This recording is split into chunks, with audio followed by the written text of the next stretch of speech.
विवादित इस्लामिक धर्म प्रचारक जाकिर नाइक की मुंबई में मौजूद संस्था इस्लामिक रिसर्च फाउंडेशन पर एक चौंकाने वाला खुलासा हुआ है। मुंबई पुलिस की स्पेशल ब्रांच का यह दावा है कि जाकिर नाइक और साथ ही जाकिर नाइक की संस्था IRF ने पैसे देकर लोगों का धर्म परिवर्तन कराया। पुलिस की जांच में यह दावा किया गया कि एक व्यक्ति को धर्मांतरण के लिए 50,000 रुपए दिए जाते थे और अब तक 800 लोगों का धर्मांतरण कराया जा चुका है। पुलिस का दावा है कि यह खुलासा IRF में guest relation officer Arshi Qureshi की गिरफ्तारी के बाद हुआ और साथ ही उसके सहयोगी रिजवान खान को भी गिरफ्तार कर लिया गया है। केरल की महिला मर्लिन उर्फ मरियम के धर्मांतरण के मामले में इन दोनों को गिरफ्तार किया गया था, जिसके बाद ये आंकड़ा सामने आया कि पैसे देकर अब तक 800 लोगों का धर्म परिवर्तन कराया गया।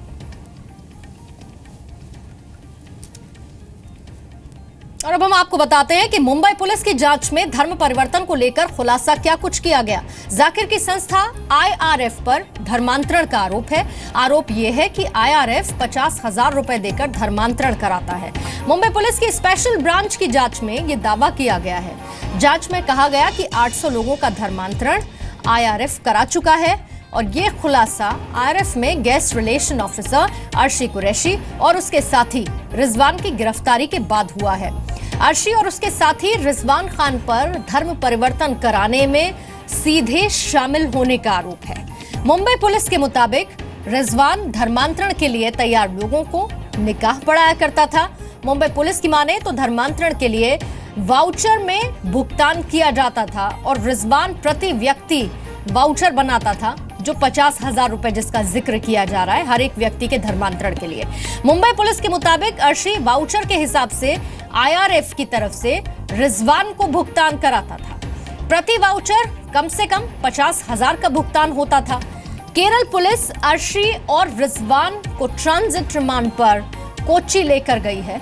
मुंबई पुलिस की स्पेशल ब्रांच जाकिर के खिलाफ अपनी अंतिम जांच रिपोर्ट में धर्मांतरण संबंधी इन खुलासों का भी उल्लेख करेगी। ये report Mumbai police commissioner Dattatreya को सौंपी जाएगी और अगर गैर कानूनी तरीके से धर्म परिवर्तन के आरोप साबित हो जाते हैं तो जाकिर नाइक की मुसीबतें निश्चित तौर पर बढ़ सकती हैं। इस्लामिक रिसर्च फाउंडेशन ने धर्म परिवर्तन के आरोपों पर सफाई दी है। ये कहा है कि डॉक्टर जाकिर नाइक ने कभी अवैध धर्म परिवर्तन नहीं कराया। अर्शी कुरैशी IRF में एक गेस्ट रिलेशंस मैनेजर की हैसियत से काम करते हैं और इस हैसियत से वो कई लोगों से जो यहाँ आते हैं उनसे मिलते हैं।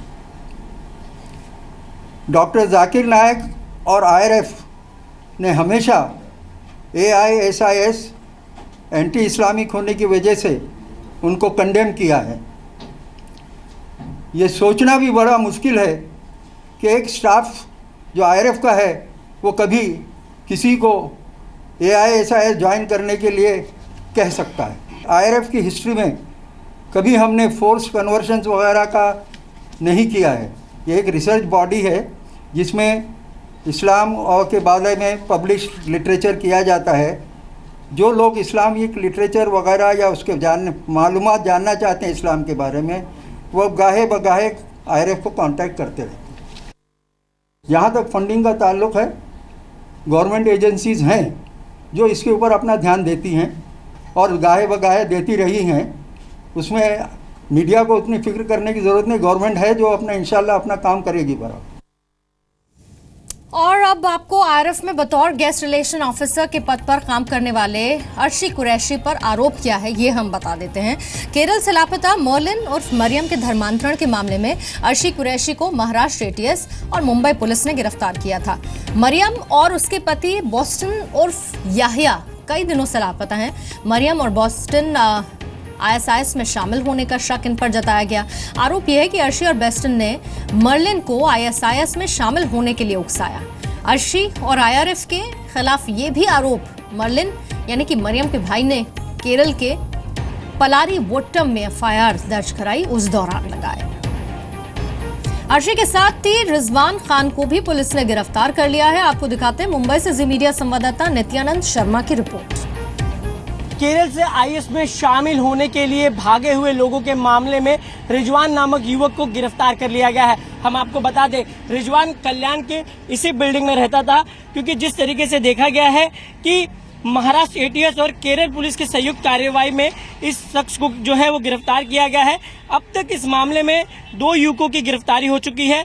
कल्याण का यह युवक रिजवान खान, जो कि बोस्टिन और मरीन उर्फ मरियम की शादी का गवाह है, उसे भी जाकिर नाइक के guest relation manager Arshi Qureshi के साथ हिरासत में लिया गया था, लेकिन बाद में रिजवान को छोड़ दिया गया था। लेकिन धर्म परिवर्तन और शादी के पेपर पर उसकी सिग्नेचर मिलने से उसको दोबारा बुलाया गया और पूछताछ के बाद गिरफ्तार कर लिया गया है। आपको बता दें कि केरल से तकरीबन 21 युवक अचानक लापता हो गए थे, जिनके बारे में शक था कि ये सभी आईएस में शामिल हो गए हैं। इसे लेकर ही महाराष्ट्र एटीएस और केरल पुलिस जांच कर रही है और लगातार इस सिलसिले में जांच का जो दायरा है वो काफी आगे बढ़ रहा है और अब तक इस मामले में 2 लोगों की जो है गिरफ्तारी हो चुकी है, नवी मुंबई से और कल्याण से। ऐसे में महाराष्ट्र एटीएस पूरी कोशिश कर रही है कि और भी कौन से ऐसे युवक थे जो कि इस तरीके की घटना को अंजाम देते थे और लोगों को प्रेरित करते थे ऐसी घटना को अंजाम देने के लिए। पूरी तरीके से महाराष्ट्र एटीएस इसकी जांच कर रही है। वीडियो जर्नलिस्ट हरीश सावंत के साथ नित्यानंद शर्मा, जी मीडिया, कल्याण।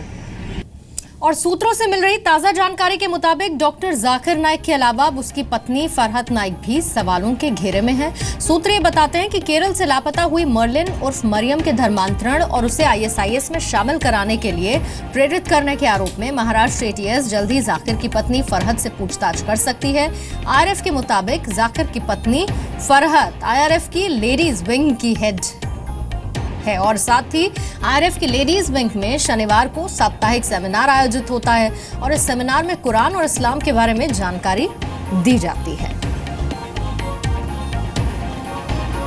आईआरएफ ने अर्शी कुरैशी और जाकिर की पत्नी फरहत पर भी सफाई दी है। जहाँ तक के अर्शी कुरैशी का ताल्लुक है, ये जो कुछ खबरें जो हम अज्यूम कर रहे हैं मीडिया में पढ़कर, अब तक हमारे पास उसका कोई ठोस सबूत नहीं आया है इन्वेस्टिगेटिंग एजेंसीज की तरफ से भी। और जो खबरें हम तक पहुंच रही हैं उससे ये बताया जा रहा है कि किसी एक शख्स ने कंप्लेंट किया है और उस कंप्लेंट की बुनियाद पर ये सब बातें खड़ी हो गई हैं। अब ये इत्तेफाक की बात है कि डॉक्टर जाकिर नाइक के अदारे का एक शख्स उसमें इन्वॉल्व होता है, तो नेचुरली जाकिर नाइक का नाम को जोड़ने की कोशिश की जा रही है उसके साथ। ये लेडीज़ विंग है जहाँ पर तमाम जो लेडीज़ हैं हफ्तावारी प्रोग्राम्स होते हैं जिसमें दर्स कुरान, दर्स हदीस दिया जाता है। और इस पर और ज्यादा डिटेल्स मुंबई से मेरे सहयोगी राकेश त्रिवेदी दे रहे हैं। राकेश, क्या इन तमाम खुलासों के बाद जाकिर नाइक के खिलाफ जांच का दायरा बढ़ेगा? पूछताछ में और क्या कुछ बातें सामने आई हैं और इस पर आधारित अब इन्वेस्टिगेशन कैसे आगे बढ़ रही है?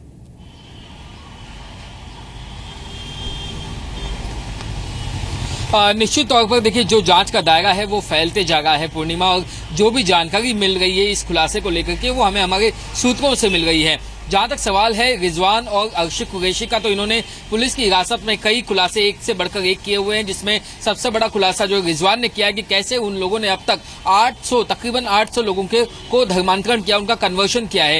रिजवान के घर से जो है जांच एजेंसी को कई सारे डॉक्यूमेंट्स मिले हैं, खासतौर से ये डॉक्यूमेंट जो है मैरिज रजिस्ट्रेशन के हैं। और रिजवान जो है मुंबई की एक अदालत में ये काम किया करता था, जहां पर लोगों की पहले शादियां करवाई जाती थी और उसके बाद में उनके नाम चेंज करवाने की जो प्रोसेस है वो भी इसका जिम्मा रिजवान करता था। और इसी प्रोसेस के लिए वो अपने वाउचर्स बनाता था और ये वाउचर्स को वो क्लेम करता था, जिसका पेमेंट अर्शी कुरैशी के द्वारा जो है इस्लामिक रिसर्च फाउंडेशन करती थी, ऐसा दावा जो है हमारे सोर्सेस कर रहे हैं। और ये पैसा कोई और नहीं बल्कि आईआरएफ को जो विदेशों से चंदा आता था वही पैसे का इस्तेमाल जो है इन वाउचर्स को क्लियर करने के लिए किया जाता था। दूसरी तरफ जो महिला का नाम सामने आ रहा है, केरल की एक महिला जिसका धर्म परिवर्तन करने की बात की जा रही है और उसे आईएसआईएस में शामिल करने के लिए प्रेरित करने का जो आरोप लग रहा है, उसको लेकर के खास तौर पर यहाँ पर क्या आईआरएफ की महिला विंग इसकी कोई भूमिका थी अगर महिला विंग की कोई भूमिका थी तो उसको हेड करने वाली हैं फरहत नाइक, जो कि डॉक्टर जाकिर नाइक की बीवी हैं। उनका क्या इसमें रोल था, इसकी भी जांच पुलिस कर रही है। फिलहाल अभी अभी हमें जो जानकारी मिल रही है मुंबई पुलिस के सूत्रों से, उसके मुताबिक अगले 1 या 2 दिन के अंदर मुंबई पुलिस अपनी एक डिटेल्ड रिपोर्ट जो है सबसे पहले